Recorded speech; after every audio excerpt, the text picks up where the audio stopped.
What's up, guys? So what's the short version of this blog? Use US dollars whenever you talk to or do something financially. It's just easier. Now, if you want to know why, stick with me right now. Ask Alex. Ask Alex. Because you don't know what you don't know. And if you don't know, now you know. Yeah. Okay, so I've made a lot of fundraising models, and they get used by people in all sorts of countries. So unsurprisingly, I get people in Europe saying, hey, the model's in dollars. How do I make it in euros? Tip, I made an Excel add-in. You can check it out in the link below. Now, that's not a dumb question at all. It makes sense. You hire people in euro. You may even charge in euro. But honestly, using euro or even ringgit for the purpose of financial models doesn't make sense generally. Now, I'm going to tell you why. Yes, I know some people are going to disagree. Hold up, that's fine. So feel free to sound out in the comments if you want to kind of shout at me. I don't care. But this is my podcast, my YouTube, so I don't give a shit and tough. Now, no one likes maths. Do you enjoy math? Frankly, no one really does, except for a couple of people. It involves thinking.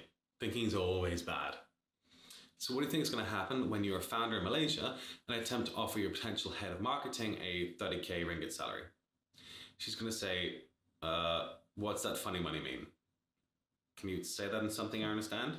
Okay, like I actually lived in KL, so that's why I'm picking on the ringgit. Now, you need to convert that into an international currency.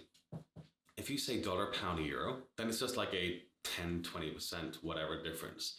Everyone can sort of figure that out without checking FX rates, instead of having to be told to divide everything by like 5. So, do you in principle agree that at least for less common currencies or countries, it would make sense to talk in terms of the like big 3 currencies? Well, if you agree to that, wouldn't it be logical for everyone to just like pick one? Dollars are understood by everyone. In my view, the US dollar is still the language of investment. So let's face it. Innovation comes out of America, which is then copied everywhere. 70% of all exits are still Bay Area alone. All the big VCs are situated there and invest US dollar denominated funds. 75% of the SaaS market is in the US. Everyone wants to expand to the S at some point. Most of the articles from TechCrunch are still in the US, right? There really needs to be currency everyone thinks in. Pounds, fine. Let's not even get into Brexit. All right. Euro, sure, it's definitely a solid choice. Swiss franc, well, we just use that to correlate gold prices. Bitcoin Cash. Okay, so to me, it's really between euros and dollars. But when you go to Africa, LATAM, etc., street vendors are taking dollar, not euros. Investors actually think in terms of dollars too. Now, I don't have stats on this, I just have interactions to recall. When I talk to VC friends casually, I can't think of a time someone said they invested in euros. It's all like, X just did a $42 million raise. Sure, I bet when the UK funds do seed stage, they talk in pounds, but once you start doing Series B, that's going to start shifting to dollars, as there aren't going to be any foreign read American or Russians getting involved in that investment. Now, when investors talk about the fund size, most talk in terms of dollars, especially since all the big tech blogs report in dollars. Now, as a founder raising, you're going to ask for your dollars in your deck and have a financial model. If you use ringgit in your model, that's only useful to anyone in Malaysia. Now, guys, let's be honest, no one really fucking cares. And there's basically no investors in Malaysia anyway. So you're for sure going to be raising from the VCs in Singapore. Yeah, most know the conversion rate, but come on. Who cares? Wouldn't it just be easier to use Sing dollars then? But if you're then going to use Sing dollars, why don't you just use US dollars? Also, if you're going to benchmark the price of stuff to other countries, no one's going to quote in ringgit, right? You need a currency to operate with if you're going to expand internationally. If you're in any country other than the US, you have to expand. Actually, that's a lie. The same thing applies to China, but whatever.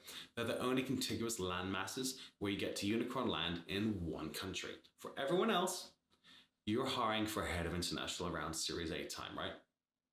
Now, I've helped some large companies with a lot of countries which they operate in. And without exception, every group reports in one currency eventually. If you're in Australia, you convert to dollar or maybe euro if you're based in Berlin or something. At one company, we use euro for most central discussions. And frankly, it's fucking annoying running around to Europs with local and having to convert into another currency. I remember being on one group call at a company for the first time and being shouted at by this dickhead CFO for reporting in ringgit. Euro. That's not a very good German accent, but anyway. Tell me what the numbers are in euro. That was better. I was like, what the fuck? We do all our reporting and set all our targets in ringgit. How am I meant to convert a series of numbers on the fly? Needless to say, we made sure to have our reports hand in euro for the purposes of central discussions. Like, it takes time for things to get organized centrally when no one is really paying attention. But why do you have to have one currency everyone thinks and reports in? Sort of obvious, isn't it? You need to compare everyone's performance. You need to make people feel like crap if they are bottom, and people feel good when they're on top to create competition. Only, that's harder if everyone's not able to see things in black and black. There's a ton of other reasons, but let's not make this video too long. Your competition is probably American. Like, just be honest. You're copying a US company, aren't you?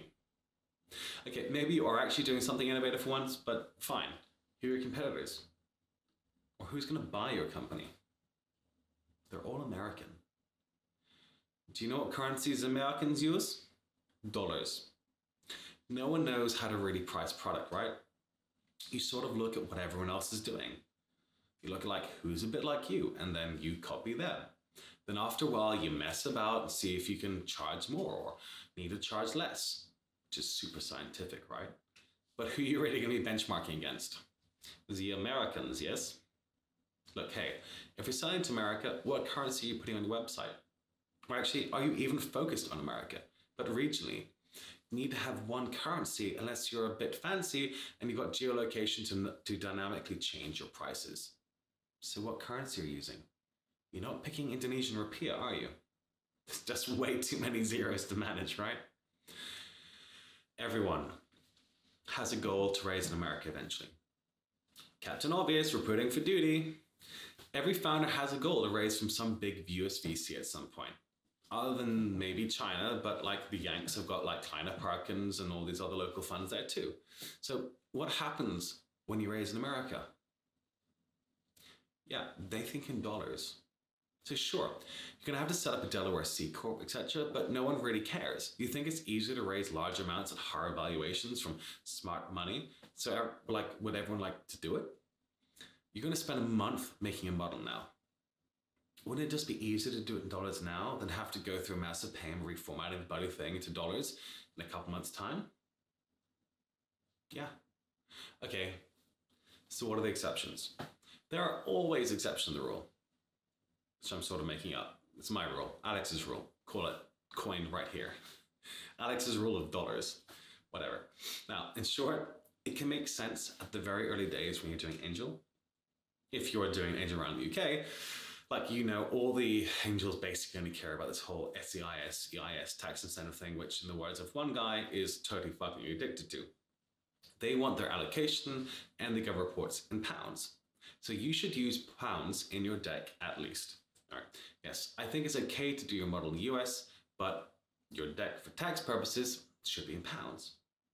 If you're in Paris and only raising in Paris, then according to feedback from 3 French founders on Facebook, the angels actually think in euro. So, okay, angel thing in Paris, Parisian investors, whatever, use euro. If you're as a Germans and expanding from the fatherland, fuck this, okay, then euro may actually make sense. But I'm not totally convinced. But I asked a dear crowd friend of mine, and he said, I think as long as you keep it consistent, it's fine to use dollar. Although it is weird if you're a company from Germany that raised from non-US VCs to use dollar, but I've seen it before. If you've not raised from international VCs, putting in dollars would be a bit weird though. So that he's actually a VC as well, by the way, to put that in perspective. And German, he's a German VC. Okay, if you don't have grand plans of expansion, then do your local thing, okay? Now, so closing on like financial model stuff, I kind of think this is a balanced, compelling argument for using dollars. I have no ties to America, and like seriously, fuck Donald Trump.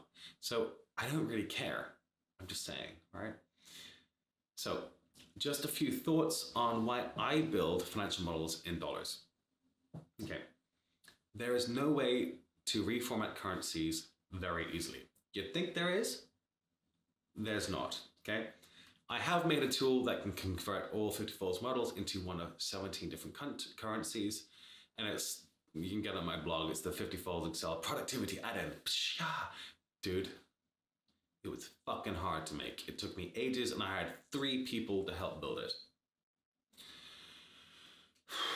Anyway, everyone understands dollars. Kind of the point of this blog, right? So if you can only pick one currency, which one would you pick if you're building all these models? Now, Excel, it also defaults to dollars. So when I open Excel, it's already in dollars anyway. So why would I mess with things? Yes, I know you can change the template, just accept my premise here, okay? Stop. Okay, next. Most models on the net are built in dollars anyway. And seriously, when is the last time you ever downloaded a model that wasn't in dollars? Whatever. Laptops. I don't know where I buy my laptops. Actually, my last Mac was bought in Malaysia many years ago. Apple hasn't built a good Mac since, so I haven't got another one yet, but whatever. But they always have dollars on them. And honestly, remembering short codes is a fucking pain in the ass. Whatever. Ultimately, you need a common currency.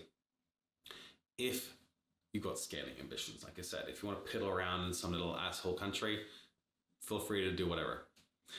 So pick euro or pick dollar, but think about these things. It's ostensibly small thing, but there are a ton of ramifications which will like add up over time, and all your training materials, everything, like whatever. So think about every report you're going to write, every SaaS system you rent, and like you have to end up setting up, and how you choose a currency in it. Now, it may seem silly, but it really is core to how you think, how you operate, and how you're going to communicate with all your various stakeholders. So, question for you. Tell me in the comments below, what currency are you going to use? Peace, guys. Like, follow, comment, do it now.